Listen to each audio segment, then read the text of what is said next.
Sangareddy central జైలుకు వెళ్లబోతున్నారు కేటీఆర్. జైల్లో ఉన్న రైతుల్ని ఆయన పరామర్శించడానికి అక్కడికి వెళుతూ ఉన్నారు. ఆయన లగచర్ల కేసులో అరెస్ట్ అయి జైల్లో ఉన్న రైతులతో మరి కాసేపట్లోనే ములాఖాత్ అవుతారు కేటీఆర్.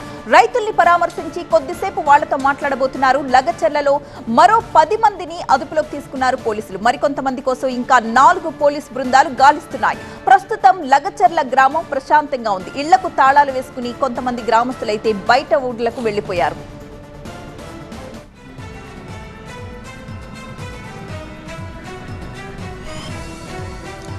మా ప్రతినిధి జ్యోతి సిద్ధంగా ఉన్నారు.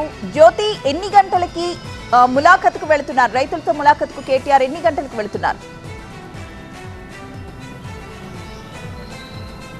ఈరోజు 11 గంటల ప్రాంతంలో సంగారెడ్డిలో ఉన్నటువంటి సెంట్రల్ జైలుకు బీఆర్ఎస్ వర్కింగ్ ప్రెసిడెంట్ కేటీఆర్తో పాటుగా బీఆర్ఎస్ సీనియర్ నాయకులు ఎవరైతే ఉన్నారో వాళ్ళు లగచర్ల దాడి ఘటనలో ఎవరైతే రిమాండ్ అయినటువంటి రైతులను పరామర్శించేందుకు వెళ్తున్నారు. ప్రస్తుతం మనం కేటీఆర్ నివాసం దగ్గర ఉన్నాము. కొద్దిసేపటి క్రితమే ఇక్కడికి బీఆర్ఎస్కు సంబంధించినటువంటి సీనియర్ నాయకులంతా కూడా ఇక్కడికి రావడం జరుగుతుంది. 11 గంటల ప్రాంతంలో ఇక్కడ నుంచి సంగారెడ్డికి వెళ్తారు. ఎందుకంటే పెట్టినటువంటి కేసులన్నీ కూడా తప్పుడు కేసులు అంటూ కూడా ఒకవైపు బీఆర్ఎస్ ఆరోపిస్తూ ఉన్నటువంటి నేపథ్యంలో వాళ్ళని పరామర్శించేందుకు వెళ్తూ ఉన్నారు. ఇక ప్రధానంగా ఈ కేసుకు సంబంధించి వికారాబాద్ పోలీసులు మాత్రం దర్యాప్తును వేగవంతం చేశారు. ప్రధానంగా ఈ కేసులో కీలక నిందితుడిగా ఉన్నటువంటి సురేష్ కోసం గాలిస్తూ ఉన్నారు. అతను 3 రోజుల నుంచి కనీసం ఇప్పటి వరకు కూడా ఎక్కడ తన ఆచూకీ లభించలేదు. అంతేకాకుండా అజ్ఞాతంలోకి వెళ్ళిపోయినట్లుగా తెలుస్తుంది. ప్రధానంగా అతను పూణేకి పరారైనట్టుగా తెలుస్తుంది. ఇప్పటికే 4 బృందాలు పోలీసులు ఏర్పాటు చేయడం జరిగింది.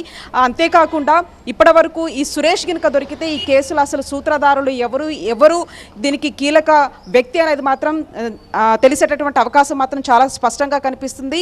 అంతేకాకుండా అటు పట్నం నరేందర్ రెడ్డికి, అంతేకాకుండా సురేష్, ఈ ఇద్దరి మధ్య దాదాపుగా 84 సార్లు కాల్ మాట్లాడినట్లుగా రిమాండ్ రిపోర్ట్లో పేర్కొన్నారు. ఈ నేపథ్యంలో అటు ఎటువంటి సంభాషణ వాళ్ళ మధ్య జరిగిందనే అంశాలు తెలియాలంటే మాత్రం ఖచ్చితంగా సురేష్ ఎక్కడున్నాడు, అతన్ని పట్టుకుంటే మాత్రం అనేక అంశాలు కూడా వెలుగులోకి వచ్చేటటువంటి అవకాశం కనిపిస్తుంది. ఇకపోతే రిమాండ్ రిపోర్ట్లో ఒకవైపు కేటీఆర్ పేరును కూడా ప్రస్తావించారు కాబట్టి కేటీఆర్తో కూడా ఎటువంటి సంభాషణ జరిగిందనే దాని మీద కూడా ఆరా తీస్తున్నటువంటి పరిస్థితి.